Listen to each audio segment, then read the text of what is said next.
All right, welcome everyone. This is the Fire Social Worker Show. My name is Joey. I'm a certified financial social worker, and I am just really excited to be part of this show. I'm excited to introduce you guys to some financial social workers doing some great things.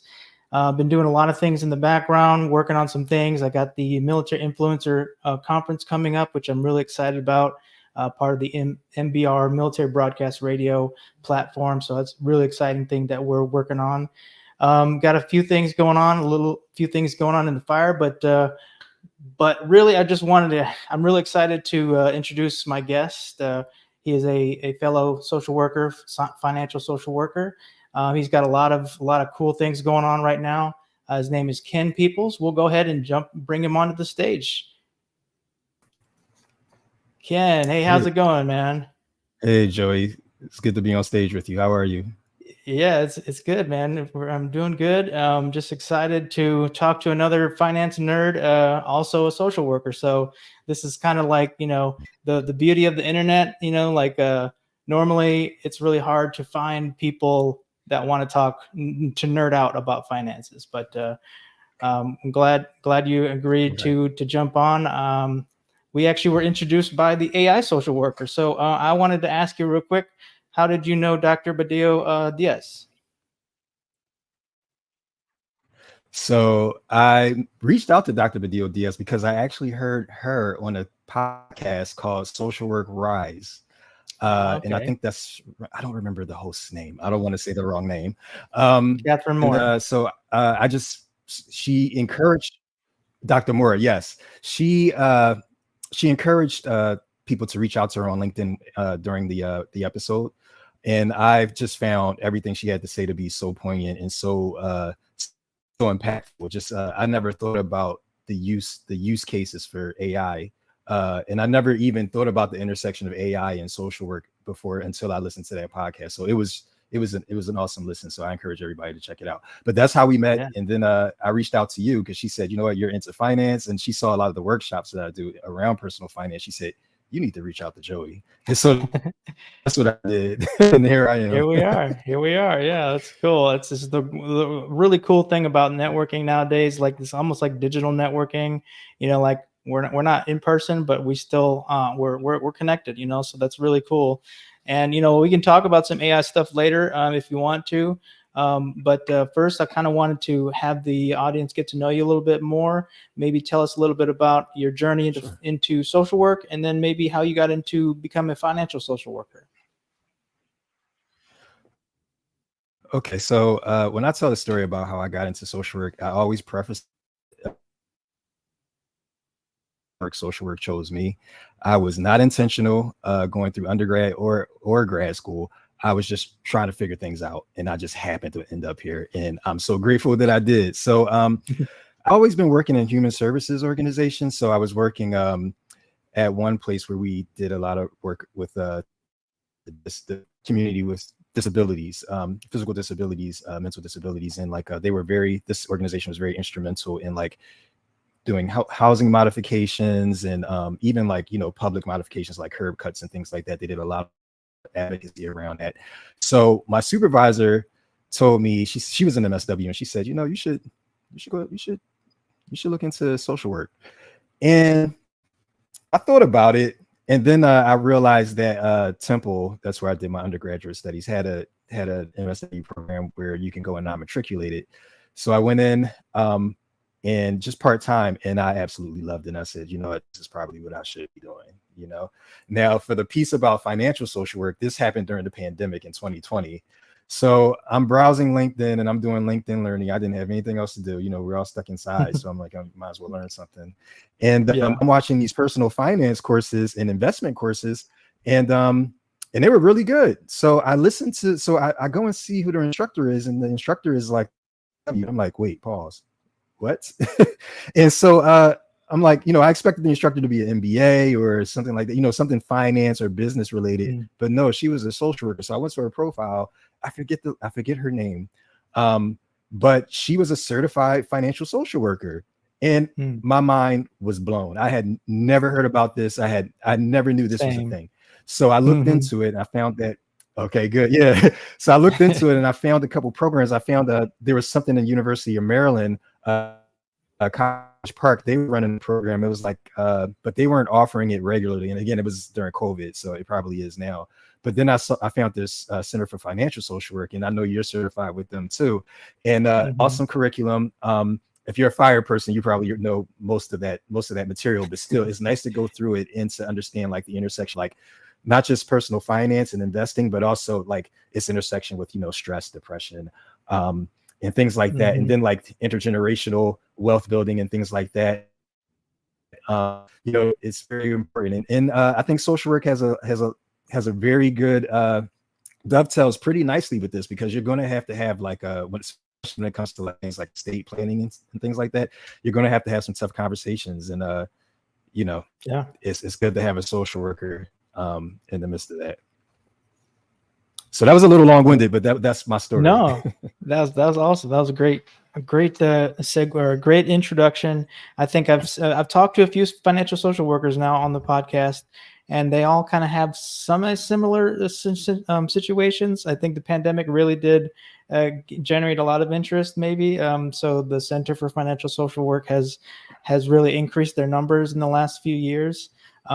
But as you know, it's been around for 25 years, I think. So it's still new. It's new to Mhm. some people, but it's obviously been growing for a while.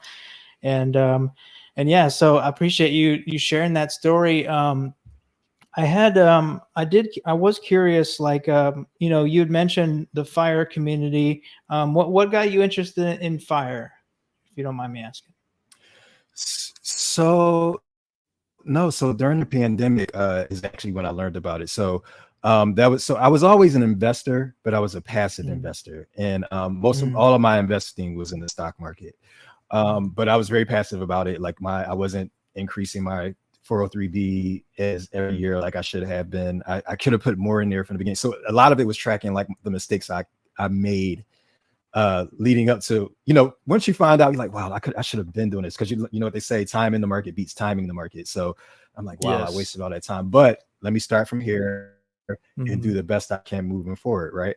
So during the pandemic is when I really started to get deep into the material. So that's when I started, okay, I'm not going to be a passive investor anymore. That's when I started learning how to trade options. And then I learned about fire, and the 5% rule, and then just 25% in the stock market of your, whatever your fire number is. And I was just like, wow. So, you don't necessarily have to like work your whole life if you don't want to. And but what I mean by work is work for somebody else. I don't mean like work as Hmm. in, doing things that you're passionate about, that are still lucrative, that you can be paid for, right? So Right. that's how I learned about it. So and then I started doing the rounds on all the fire podcasts. So in a way, I'm kind of switching my investing philosophy from the stock market to real estate and more physical assets. That's just my preference, or it's becoming my Hmm. preference now. Um, and so I started picking up, podcasts like Bigger Pockets, and then there was a Weekly Juice or something like that, and then there's the fire something, because there's the Fire Social Worker, and there's so many fire themed podcasts out there that I can't even remember off the top of Right. my head right now, and I wish I had them queued up, but it doesn't matter. But yeah, Yeah. so I deep dived, I started studying, and then it's just like, okay, how can I uh alter my lifestyle now to like go all in on this, so that it's all about delayed gratification. Mm.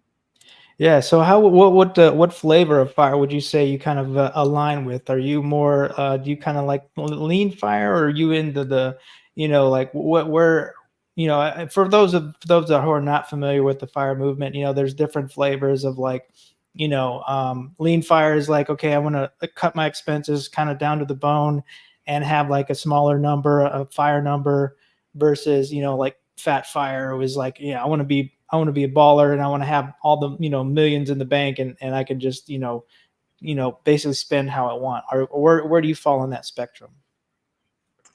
The funny thing is, I will always look like a lean fire person. So even if I am going on fire, you would never know that. I mean, I could be a millionaire right now. You would never know. Nobody would know. Yeah. But Nice. I'd probably be more of a lean fire person. And I would probably be like I forget the other one. So there's one like a barista fire.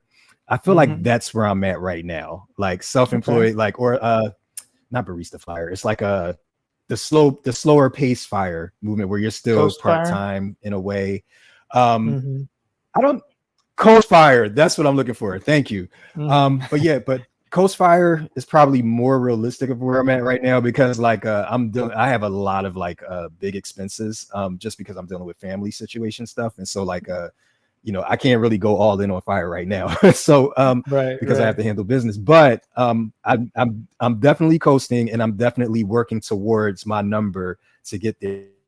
And I'm doing it with a blend of I want to do it with a blend of real estate and stock market. I think that's a really good combination. Yeah. Yeah. I mean, you got to diversify, right? That's right.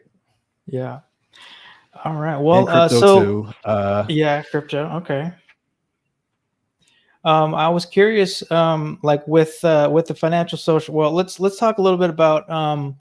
You had mentioned in our earlier message that you have a few projects that you've been working on, and I wanted to highlight them because I'm really curious to see how you've been incorporating, financial social work or just personal finance with that combination of social work and finances. So let's tell me a little bit about credit card wars.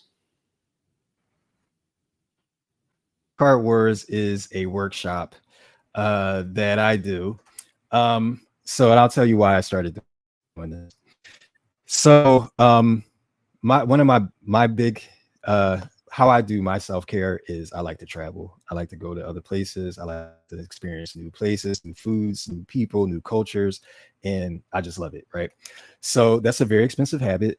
So I do like to travel, and so I would spend a lot of those expenses on credit cards, even if I had the money to pay for the trip, right? Right. And so I thought, okay, cool. Because I was trained to use credit cards incorrectly. So my very first credit card, I was at Westchester University as a student. That's my first university I went to. I was on the top floor of my dorm. These people came up to my dorm room, everybody on the sixth floor or the top floor, everybody in the whole dorm, and they knocked on our doors and signed us all up for credit cards. And that's how I got into that. Eventually got out of that, but I still didn't know how to properly use credit cards. So when I later down the line, when I would use credit cards to fund my trips, what I would do is I would just pay half of it off and then just like kind of finance the rest. But then I realized, wow, once I learned that how to use credit cards properly, I was like, wow, so that trip was 879. That flight was $879, but I paid when all was said and done like $1,120 for it. So I paid more for it because I'm paying interest. And that's when I learned about deadbeats and revolvers, right? And I said, you know what? I've been playing this game wrong the whole time. So instead of being a revolver, which is somebody who carries the interest, who pays interest every cycle on their credit card statements, I would be a deadbeat and be totally useless. So my goal was to earn back every cent of interest I ever paid to every credit card company just through rewards, which is i.e. points, cashback, miles, sign up bonuses, and things like that. And I optimize my credit card strategy so that I get at least more than at least 1.5 cash back everything I spend, everywhere I spend, no matter where it is. So everything is a discount. And then when you pull those little incremental savings, you can take a whole trip on the whole other side of the planet and not have a care in the world. So I teach people how to do this, and but personal finance is very personal. So everybody's situation is different. So most of this is I give the workshop just to show people, this is how you properly use credit cards. This is what it means to be a revolver versus a deadbeat. And this is how credit card companies make their money. And this is how you avoid being the person stuck in that fee cycle, in that interest rate cycle. And you can just reap all the rewards. You just got to be responsible. You got to be good at tracking, and you just got to be interested in doing it. So the workshop works through all that stuff, but a credit card wars workshop works through all that stuff and introduces people to the concepts. But my coaching I do financial wellness coaching, and that is where we do the credit card. We can get you, I'll get you set up with a specific strategy depending on what you want to do, but that's all individualized stuff depending on, who the client is. Nice, nice. Yeah, I'm definitely curious to tune into that that presentation that you have. Just just because I'm always down to learn. Like there's always something new, some new new policy that comes out, or some new perk or something like that. So it's always good to stay abreast of those things. So so that's really cool. Absolutely. How often do you do those workshops? So I do them probably like on average, maybe like once or twice a month. I've been dialing back now because well, I was probably doing like maybe like 3 times a month, maybe like once a week at certain points during the summer because there's a lot of interest in this. But now that the semester has started in school, and I have a lot of teaching duties, so I can't always be out and do all those fun because those are community ones that I do. Mm, I don't charge for some of this stuff. I do it for the community, but I do also offer it, online for anybody who wants to, check it out and things like that. So really good stuff. It's a lot of fun, especially, I find things to be a lot more interesting when you make it a game. You just mm, gamify it. You know what I mean? It's yeah. that's all it is. It's a game. It's Mm. just you. It's just PvP. Think of it like that. It's like Fortnite. It's just you versus Chase or Amex, Right. whoever you want to see. And it's just you guys are strategizing and outmaneuvering each other to see, they want you to pay interest. You don't want to pay interest. You want the sign-up bonus. You know what I mean? You want the points and the Mhm. cash back. So you just make sure you stay in that lane and you just do your, and then yeah, so it's a lot Yeah. of fun to optimize. It's a lot of fun. Yeah, it's basically just kind of hacking the system, instead of going with the masses, you kind of go on your own path a little bit, and it is a little bit of a work, and it does take discipline, but it definitely can be Yeah. done. And I'm definitely an advocate for using credit wisely. I mean, that's also part Mhm. of managing your credit score, and just wise fiscal management. So that's the other thing a lot of people don't realize, is that if you don't use your credit, Right. then sometimes you can lose your credit. Like, it'll go down because you're not using your credit, so they'll lower your limits, and then suddenly now your credit score is going down, which has been happening a lot. I've been hearing a lot about that lately, about unused dormant accounts. The credit card companies are like, well, we need to pull back some of this credit limits, and then next thing you know, you used to have like a, I think this happened to me. I looked at one of my cards. It used to be like a $4,000 limit, and then it went down to like 1,000, and I was like, "Oh wow, okay. I'm glad I checked that." So Oh, that's a little PSA to definitely yeah. check your balances, because sometimes they do. They'll lower your limit sometimes. Yeah, and I don't. That's never happened to me yet so far, and but I would hate that because it just first of all that'll raise your utilization. Not that we care, because again we don't pay Right. interest, right? We pay our statement Mhm. balance every every month, but still it'll lower your utilization even when you do charge things up. So that's not it's not good to roll back your total credit line, and I Yeah. don't like that Yeah. they're doing that like very sneakily. That's not cool. Um, Yeah.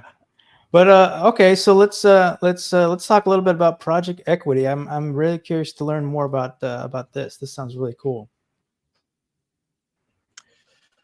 Okay, so this is really the intersection to social work and financial wellness. So and this is like this project comes out of a personal story for me, because I've experienced financial trauma, but I didn't know we experienced it until a decade later, Hmm. so I was 16 when my parents divorced, and we lost our house in the process. And I didn't think anything of it at the time, but now that I know what I know now, and looking back at the life course, like how much that impacted, not just me and my sister and I, but my mom and my father as well, just financially, and just, so, I always wanted to, um, and then I've heard a lot of other sad stories. Like I said, I did housing counseling for a long time, right after undergrad, for 2 years. And, I saw two cases that really really upset me. It was it was a older lady. She was probably in her 60s, and she was widowed. Only had 4 years left on her mortgage, and somebody approached her with a loan modification. You know, you'll pay so much more, so much less, and this and that. Same thing happened to another guy. And this guy, he used to work. He worked like uh, uh, somewhere outside in the suburbs, not in the city, but he still came into the city when to work, and he said somebody convinced him to get a loan modification. He had his wife who was very sickly at the time, and like you know, near hospice. I'm like, why would you put them in this situation? You know, and Mm, so he came to me as well for counseling, and this is when I would do home loan modifications with Harrisburg, like with the state. Um, I think they were called HEMAPs, if I remember correctly. And so we did that work with them, and it's just like, this is a systemic issue. You know what I mean? Like, these people are being preyed mhm, upon, and this is during like 2007, 2008, during the the housing crisis. So, you know, they were good in their loans for 10 a year. One the other one was 18 months, but then that balloon payment hit, and they could not keep up with it. So what does this have to do with project equity? So that's my personal experience, like my personal experience and some work experience, right? But we're also having an issue here in the city, Philadelphia, where even on my block now, where I live on my street, there are two developments being built, like two 3-story apartments. Now this is a street just nothing but homeowners. It's been this way forever, for as long as I've been here, or since as long as I've known. And so everybody's property taxes are going to increase as a result. So there are a lot mhm, of people who are very vulnerable, who are very sensitive to any type of increase like that. But however, there are a lot of programs here in the city that people just don't know about, that they need to get tapped into. So that's where we play that role, to be the liaison. So all we want to do is just like combine proactive intervention, community engagement, and just promote financial literacy. And to keep people, the most vulnerable people, Black and brown individuals, our indigenous people, women with children, families, our elderly people, because mhm. they're at very high risk of being foreclosed on, a lot of them, and they're on a fixed income, and so somebody's got to do something about this. So really, I feel like there's what's missing is connecting people to these resources. Some people are doing it, but they're not reaching a lot of people, and it's very hard, especially to reach like a lot of the elderly, our elderly neighbors, because they're not necessarily on social media like that. If they see a Mhm. flyer, they're not going to scan a QR code or anything like that. So that's the hardest population I've been it's been really challenging to get them, because I really want to target them, because they're probably the most vulnerable. But also, we go into estate planning. I'm a big fan of revocable living trust. Tell people about a will, the importance of passing things down, inheritance, and like passing it down to the next generation and things like that. So there's another spinoff to this project equity workshop, which is it's called "Don't Sell Grandmom's House," right? Keep it in the family. So we talk about a lot of that type of stuff. You know what I mean? And this is a workshop. It's very like family oriented, like for older adults. But like we really talk about it, and we get into the history of redlining. That's how we start off. We talk about how it's Mhm. not a even playing field, and how there's still predatory lending practices still happening for minorities in this country. And so we talk about that history, and we talk about, okay, what do we do about it? What can we do on our end to play defense and keep everybody who owns their home in their home, and if they're having trouble with their property taxes or even mortgage foreclosures, we can get them connected to the resources they need to get them out of that hole and back to where they need to be. Yeah, I mean, that's awesome, like an awesome program it sounds like, and it really, from what I'm learning, I'm still a relatively new social worker, but what I'm learning about social work is we're the connectors. We connect people and resources, like whether it's at the macro scale or the meso micro scale. And it sounds like what you're trying to do is you're trying to connect these people who need the resources with the actual resources, which can be a very daunting task, as any social worker can tell you. Like, getting them to the door of the building that they need to like fill out the forms is just half the battle. Sometimes they actually have to do the forms and do all the legwork and everything, which is what a lot of times where people get into, like, they get frustrated and they don't follow through. So Yeah, like has there been any good success stories in the city of Philadelphia where you've seen like like a push for connecting residents and community members with the right resources? Yes, so there are a lot of great organizations here in Philly, grassroots organizations that are doing fantastic work, connecting the whole community with resources and like, you know, with each other. We sort of do mutual aid with one another. You know what I mean? So I think we can only rely on each other. And another point about the Project Equity, so the foreclosure prevention clinics, it's it's it's more about promoting also financial wellness and like just like fostering a very supportive ecosystem, not just for homeowners but just for the community as a whole.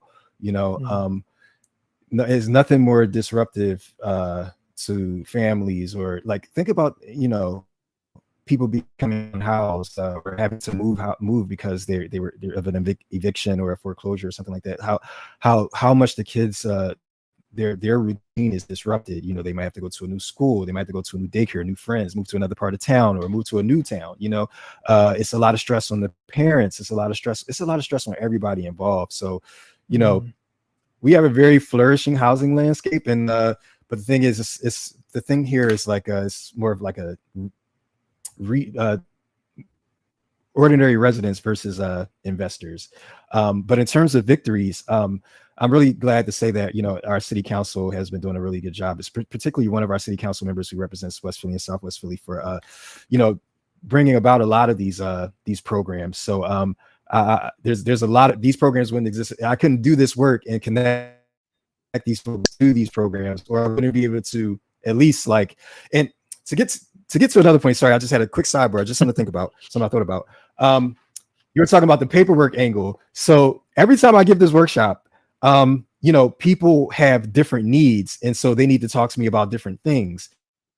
So for one person, it might be like, okay, my husband's disabled, we need a modification, a home modification, like what resources are available to the city. For another person, it's like, yes, my taxes are too high, I cannot do, how can I mitigate this, I don't want to lose my home. For somebody else, it might be something totally different.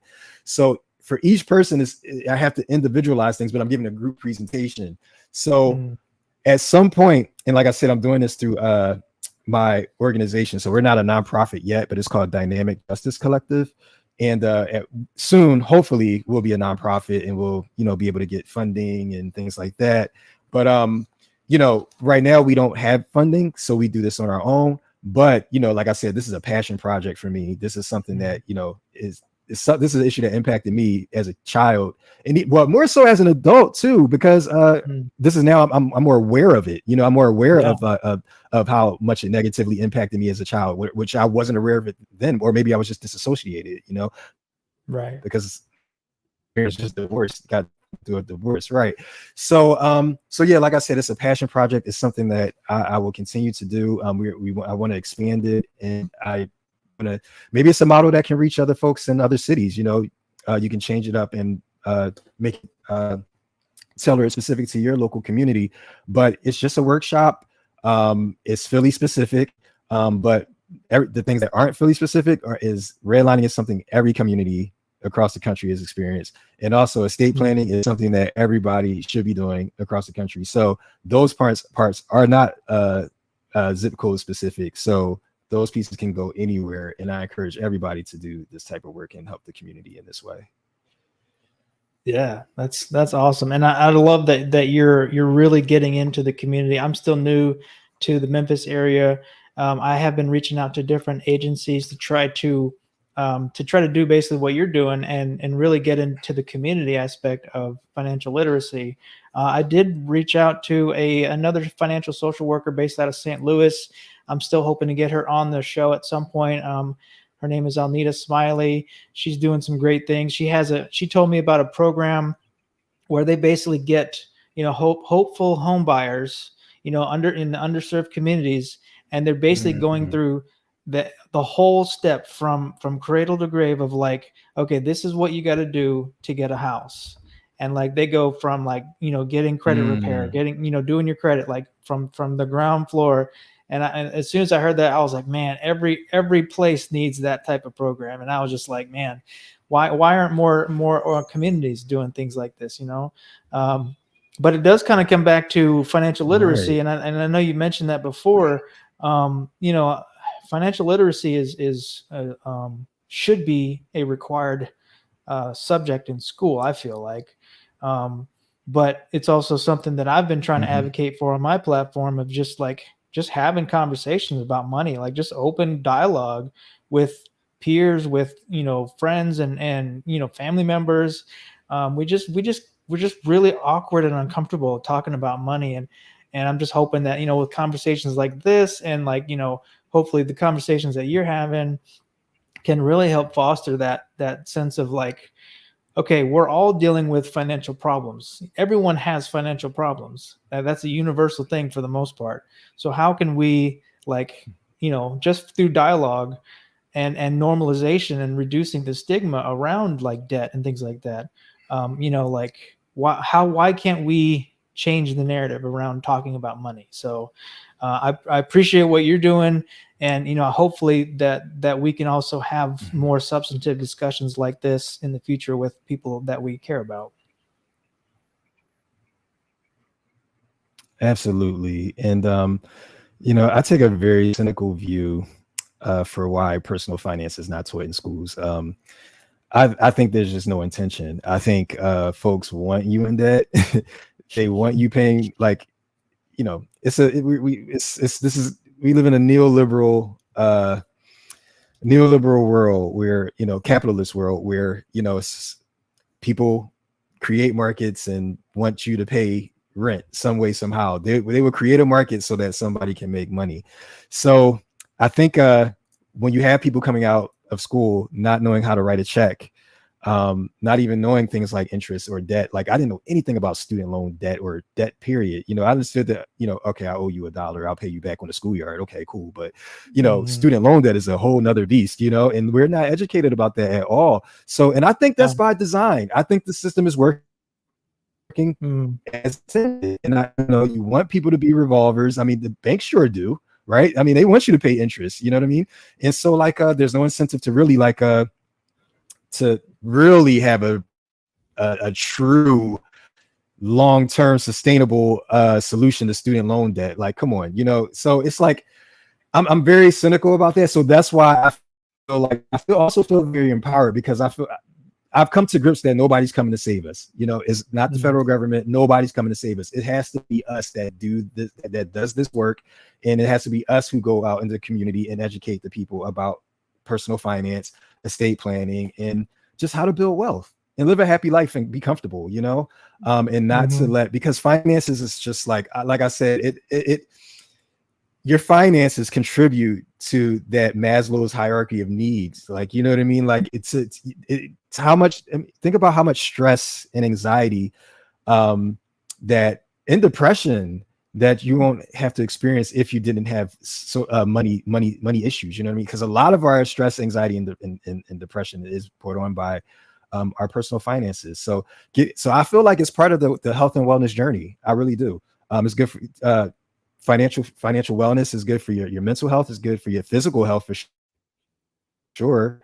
And it's just good for your overall holistic health, in my opinion. So that's why we really need to lean into this. We really need to, like, do what we can to, like, if we need to do research, expand this niche in social work, Hmm. because I really want to go in all in on it. And I also find, like, you and other folks are very passionate about financial social work, and I love that. I love it. Yeah, that it's just one of those, like you said earlier, like that light bulb moment. Like, I became a social worker, and I'm like, I love social work. But then as soon as I saw that financial social work, like I think it was like a presentation. It was just Yep. like the heavens lit up, and I was like, oh my god, what is this? I have to do this, because I'd already had a Right. passion for personal finance, and like it was just like I can do something with this. Um, and yeah, so like Right. speaking of that, I Mhm. actually did have an idea that it's been germinating for a while, and I wanted to kind of pick your brain about it, or at least kind of get your perspective on it as a federal financial social worker. So I'm working on a platform that is basically like I'm thinking of it as like BetterHelp meets Uber. So, but for Mhm. financial wellness. So I'm basically wanting to build a platform where financial coaches can get on the platform, and then customers can basically get matched up with a financial coach. So the idea is I mean I'm working on building the platform right now as we speak, um, but I guess I haven't really had enough conversations with other, financial social workers about the idea. So I thought you might be a good person to really kind of like, if anything, just brainstorm with me. Like, okay, how could you see this actually working? Could this actually work? And would you theoretically see a market for other coaches wanting to basically do what we're doing, connecting with clients like Uber. You just say, hey, I need a ride to this location. Well, in this situation, it would be, hey, I have this financial situation, and then you have a financial coach or professional that's like, all right, let's do this. I got you.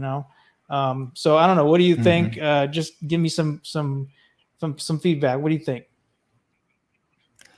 I love the idea. So when you say BetterHelp meets Uber, so I'm thinking like this is like literally a financial therapy practice, but more so coaching. And I think you know what? There's, coaching and social work, coaching and social working aren't the same thing, but there's a lot of overlap. And I feel Mm-hmm. like this would be fantastic because I don't think anybody would be able to do the sort of personal finance education and support that a social worker could, just because we come from that biopsychosocial framework and that more holistic framework, looking at the whole person, the whole environment. And so like consider with all those considerations, I think people would have a fantastic experience at this outfit versus like saying going to like a uh getting a person what's those people called, those people that do your finances or whatever, I forget. Like a financial um advisor, CPA, Financial advisor. CFP. Mm-hmm. Yeah, right. So I think the coach could be a supplement as well, or maybe the financial advisor could be a supplement, but depending on how much you're working with. But I think there would be a very big market for that, and I think it would be very successful.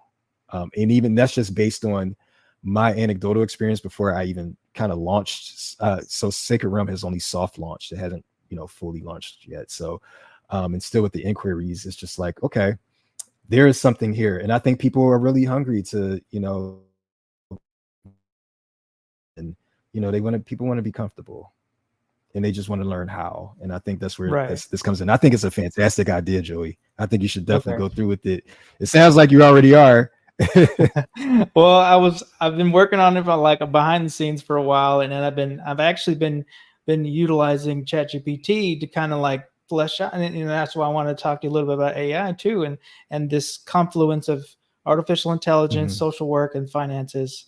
And as Dr. Badillo Diaz mentioned, like I'm kind of have like this weird, even like super niche of like finance, social work, and then now artificial intelligence. So I'm really trying to harness and train this artificial intelligence. So I created my own chat GPT to Mhm. basically create a virtual financial onboarding assistant. So the way I was envisioning it was that, like whenever you do financial counseling, you got to get all the data. You got to, it's like, all right, well, you got to get, the list of their debts, their assets, their income, all that stuff. So what I was hoping to do, and I've been trying to mess with it, is create that chat GPT that will do it in a conversational way like a chatbot would do, but then also with the underlying Mhm. empathetic, compassionate, like, because I'm like teaching it financial social work components as well, so there's an emotional component to it, Mm. um, so it's like, it's not just Right. like, okay, give me your numbers. It's like, okay, where's your stress level right now? Like, what is your level of anxiety? So things like that I'm trying to incorporate into be that holistic model of financial social work principles. Um, so yeah, and then okay, so this is the other thing I wanted to see if you what your thoughts on. So what I was hoping to do was to create like a complexity score based off of your financial picture, and then like let's say out of 100, you're based off of your finances, you might be at a 75 out of 100.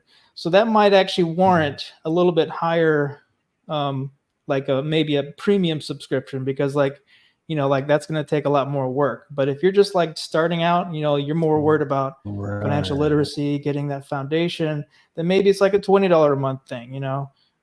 So I was thinking it might be a subscription model, um, but then again, that kind of goes against a lot of the financial industry, where it's usually like a flat fee kind of hourly rate kind of thing. So I don't know, that's just it's something I've been thinking about, and just curious, what are your thoughts on that? I like the subscription model that you talked about, and I like the inverse relationship with like you were saying, when you're first starting out, you would probably charge like 20 because you're just trying to learn about personal finance. But as you move up the to the more advanced levels, you pay more, and then you'll be in a better position to pay more by the time you get there anyway. So it makes perfect sense. I like the idea. That sounds great. So I like the subscription model. Curious, what is the alternate model? Is, like you said, a flat rate? How would that work? Well, so the other thing I was thinking about was just basically just creating the platform to where the coach could basically charge their own, like basically charge what they want to charge, and then Oh, just like okay. Uber, like Uber would like it would get a cut from that, basically providing the platform. So yeah, I'm still kind of torn Got between you. That's where the like Uber came in. Okay, I was yeah, wondering where the yeah, Uber piece came in. I'm hmm sorry, I didn't catch yeah, it. Yeah, okay. All no, right. yeah, yeah. Um, But yeah, I mean, does that sound like something you think, especially because I'm thinking about financial social workers and I'm looking at them as like the gig economy, because let's be real, social workers need some extra money sometimes, so they could become certified in financial social work and then get Right. on the platform and then start making some extra Mhm. cash. That was the other side of this, is that I'm Yeah, I think it sounds great. trying to create jobs or create incomes, residual income, Right. which is part of the fire thing, is creating them that is Right. other sources of income. So that's kind of my bold moonshot vision. So you're the I first you're like the it. first person I've actually like just put it out there for. So Oh, I'm honored. I'm honored. And yeah, and once this is off the ground, I hope you'll think of me. oh, absolutely, Because I yeah. would love to, be a part of that. Yeah. And it's like, I like that you're building a community of financial social workers. Like you're the only other financial for social worker I've met besides the people that I see on the like CEU credits for, or the CEU trainings for at the Center for Financial Social Work. So you're the first Mhm. one I actually talked to and like actually had an interaction with. So if we can get a whole bunch of other people together and build a community of helpers, oh man, that'd be great. You know, that'd Well, be there's that'd there's be 2,000. fantastic. I I did the love this research. idea, Joey. I asked Rita Wolfson, the founder, or I found out through Rita that there's 2,000, at least as of now, it's 2,000 certified financial social workers out 2000. there. So that's 2,000 Wow. potential coaches that could, be bringing in extra money, and also Yeah. helping with financial literacy, helping with, financial traumas. And yeah, so that's been germinating for a few months now. Um, but yeah, if you're interested in being part of that project, that because it would be a, as I'm workshopping it, like there's the whole minimally viable product, the MVP, which is like, okay, this is like the prototype, but then like the grand Mhm. vision, is potentially pretty complicated. So I would require, like funding and things like that. So Mhm. it could be a pretty big project, but I'm trying to do the bare minimum to kind of get like I said, the prototype out there, and at least get the vision out there to see, okay, does this actually Right. make sense? So Awesome, man. Fantastic. Yeah, that's cool. I appreciate. Yeah, so I thank you for that feedback, and we can keep talking offline and work on it, workshop it some more, and I'm always, because like I love Yeah, for talking to sure. other social workers, other financial social workers, and other change agents that basically are saying, hey, like we can do differently, we can do something different, so. Um, yeah, and it sounds like Right. you're doing, you're creating workshops, you're putting yourself out there in the community, and this is just another way for people like-minded people like us to kind of do that, and have a platform to do it. So, Yeah, absolutely. I, I s- I- in fact, I'm going to be more like you and have more of an online presence. I realize now that that's important to get the word out, like, this type of content. mm, In fact, I was on one podcast. I don't know if you know this guy. He's a professor, Dr. Boyce Watkins. I think he taught at Syracuse. He's a PhD in finance, and toward the end of our chat, he asked me, okay, well, where can people find you? What is your social media and this and that? And I had nothing to say. So I learned from that experience. Now I have things so now I realize the importance of like putting out content. So I appreciate you even like starting a podcast, having a podcast, and putting this content out there. And I encourage a lot of social work. I encourage all social workers to, you don't always necessarily have to wait to find an opportunity or look for an organization that is doing what you're doing. If you see a need and you want to do something, you want to start it, you just get started. Just start doing it and just mm, start yeah. organizing. You know what I mean? Um, Well, and that was. like I said, go ahead. Oh, Go ahead. I'm okay. sorry. I Go was gonna ahead. say, and I was just thinking about it recently that, like, with online world being the way it is, like, and we are social workers. We literally, it's social is in our title, so like it kind of behooves Sure. us to be social, and social media is one of those platforms. So if we can advocate and help people with these platforms, and I was inspired by social workers rise and social worker rants, Baz Marino and Catherine Moore and all these other social work podcasts, because I was listening to those podcasts Wow. while I was commuting to my grad school, and in school, social work school. So like I was taking all this in, and I'm like, man, I love what they're doing. And then it just so happened that, like, so I got hooked up with the military broadcast radio, and that's kind of like where I they taught me how to Mhm. basically create a podcast. So they're a nonprofit that helps veterans Mhm. create podcasts. And so I basically was like, well, Mhm. my idea is to help military members with their finances.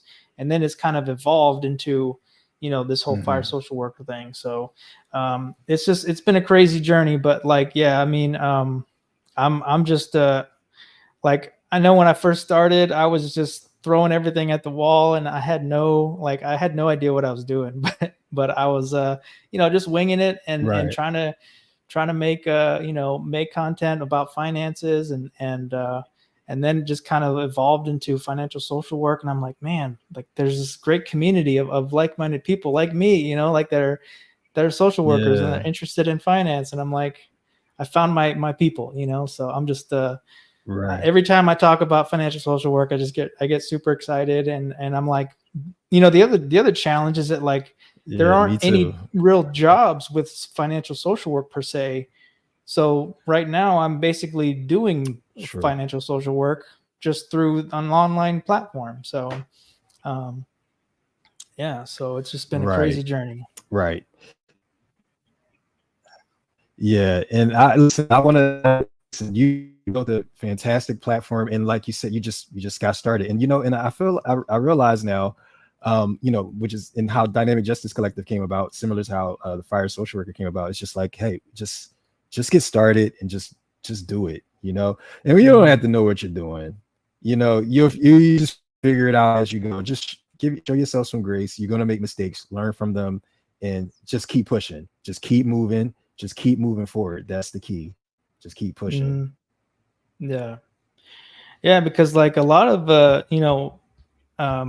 social work school, like CSWE, like, there's a lot that they can't teach you everything, so there's a lot that we don't know Mhm. about until we get out into the real world of being a social worker. You're like, oh wow, this is not like school at all in some ways, you know. Um, but Mhm. I love that there's this community, you know, of like-minded social workers, and honestly, LinkedIn has been amazing. Like, you know, I connected with you via LinkedIn, and I honestly didn't even put much thought into LinkedIn for many years until the last like 5 or 6 months when I was like, oh wow, I've been holding out on LinkedIn. There's a lot of great opportunities here. You know, if anything, just to connect like this, you know, virtually. You know, hopefully we'll be able to Right. meet someday in real Right. life. You know, I love Philly, and I would definitely be trying to Right. travel down to Philly at some point, or up to Philly. But Oh, if I'm you come up, actually, definitely let me know. Definitely let me know yeah. if you come to town. Definitely let me know. Well, I'm actually going to be in New York City for the Social Work to Wealth conference next month in October, October 10th and 11th. We're actually going to be I doing a had no road idea trip. that this was a thing. Yeah, yeah, it's Social on work to wealth. LinkedIn. I had no idea. Social Work to Wealth. Oh yeah. Um, it's actually been on LinkedIn a couple. So Eva Ford is the rich social worker. She was on you. She's, you know, got a YouTube channel, and she's like a coach. She turned me on to it, and yeah, it's in New York. I It's know next that month. I know her. Okay, I've seen her channel. I know exactly who you're Yeah. talking about. Hmm. Okay, I'm gonna look into coming to this. Okay, maybe we'll meet next Yeah, month. that would be Speaking of awesome, meeting, man. That would be cool. But yeah, yeah, I'll well, be. man, We're actually going thanks to be for doing telling a me road about this. trip. I would have never Yeah, known. of course, of course. We're Awesome, actually going to do a awesome. road So trip. We're going to drive to New York City. So we might actually, I don't know. I don't know how the road trip is going to go, but we're going to drive to New you're York gonna City. well, yeah. So you'll pass by me. You got to pass through Philly to get to New York. So, because you guys are going to be going up 95 most likely. So, Yeah. yeah, man, I'll see you. All right. That's gonna be Yeah. great. That's gonna be great. So I'm gonna That's look into cool, that, man. and I That's want to cool. sign up for that. Yeah, that's awesome. Thanks for letting me Yeah. know about that. See, and this is why Yeah. these connections matter. You know, Exactly. Hmm. that's why they Yeah. matter. So I wanted to ask you, like, you know, you've got a lot of irons in the fire.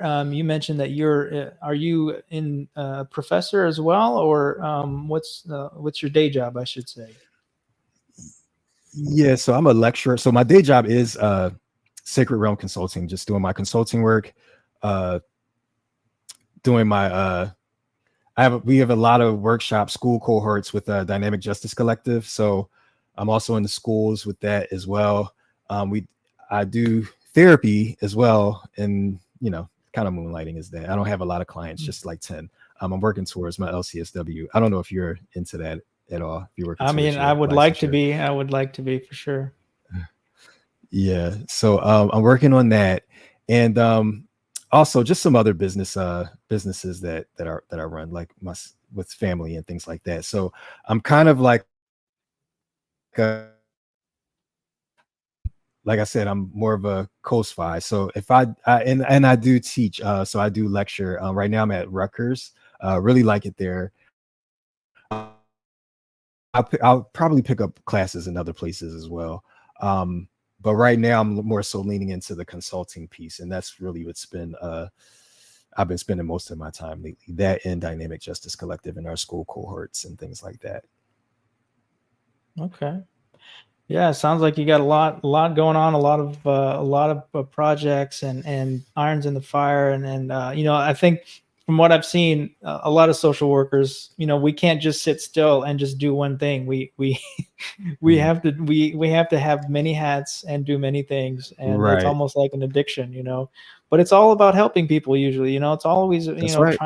trying to help and trying to make a difference, make the world a little bit better place. So you know, like when you see a social worker, just shake their hand, say thank you, because you know, they you might not realize it, but they're probably thinking about 100 different things, and then thinking, you know, or they're thinking about a you know, a plan for their next counseling session or a group therapy session. They're thinking, they're brainstorming, like, what am I going to talk about for my next, you know, group therapy session. So it never ends. But in a good It's way, in very a good true. way. Yeah, Right. It's a lot of work, but it's very, very rewarding as well. It's very rewarding. absolutely. So Yeah. I wouldn't do it. I wouldn't do anything else. Honestly, I wouldn't do anything else at this point. Yeah. I'm and I actually, if you were to talk to a a future hopeful social worker, let's say they're thinking about college, like you were never really considering it, but like what would you tell somebody to say, hey, social work, it actually could be a good fit for you, or if this is your kind of person, what would you tell them to tell them to come join us? So you that's an interesting question, because usually most of the people that I kind of like sort of steer towards social work are people that sort of already have an interest in it. But Mm, then I know that's not true for most people, because I was a person who didn't have an interest in it, but didn't really know much about it. Just thought of it. In fact, it might have been stigmatized, like these people come and take your children away or something like that, because that is social work is stigmatized like that. But I yeah. think one of the biggest stigmas, being as though this is the Fire Social Worker podcast, one of the biggest stigmas with social work is that we do not get paid. And Mm, I talked to my students about that, and I always reference this 2009 study about that showed, there is a the higher your education is, the more educational attainment you have as a social worker, the more money you earn. But that's general to everything, every uh to that stat in general, regardless of degree. But I also, like, tell people that and you just have to be really creative. And I know also that the field doesn't make it easy for us, because it creates a lot of hoops for us to jump through. So LSW, LCSW, two totally separate tests, two totally separate fees that you have to mm, pay, two tests you have to pay for. And so there's some things we need to clean up in social work, I think, to make it a little bit more a little less of a gauntlet, and then I think in terms of licensing, some of the instructions and things like that is not very, you hear different things from different people, and it's very hard to find certain details on NASW's website and things like that. So we got a lot to do. But for people who are interested in the profession, or anybody who's not interested in the profession but like just likes helping people, you're an empath like me, and you just have a natural inclination to just be helpful uh and caring.